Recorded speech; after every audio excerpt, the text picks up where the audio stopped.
joma konyogi gibed joma steady fast joma aerial gidi malo. Alright, court ne wuoyo kokalo ang'o? Court make reference kata gigolo bura, ging'ado bura ne kokalo ang'o? Kokalo report mar NADCO koso kokalo report mar ni kaka gima chik mane ochuo commission mokalo cha ne tiyo, nikech ka wang'iyo malong'o to aparo ni court ng'iyo report mar NADCO nikech gimbe giwacho ni ji mano yie onyis ni mondo koro dhi nyime gi walo jokanyo manyien mabende apani gin ji 9 mondo koro nyalo chako tiyo. Penjo ma samoro jo Azimio penjo Omullo mo nyalo duoko kani ang'o momiyo kas kodwa bedo gi thuolo ni to od bura yawo juma manyien mondo ne ginyalo kawo gini mondo gidhi godo kaluwore kod dwaro mar chik mondo bed gima isiro kod chik mowuok e od bura.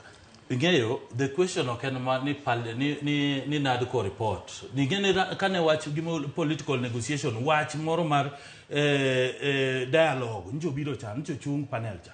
Nikech mano demand, mano oket gi jo Azimio Kenya Kwanza, ni kupo ni wadhi wuoyo, ni wadaloso IEBC cha. Nyaka kuru chungo panel cha. Nikech wadogole team maji abirio, mondo wabed gi process ma ok ni wabro yuak kata joka bro yuak. Mar loso ji 9. Yes. Koro ka wasemiyo gi thuolo nikech koro NADCO cha poko bedo poko tere od bura mondo koro yale mondo pake mondo kale kaka dwaro mondo bed gima nyalo bedo implemented.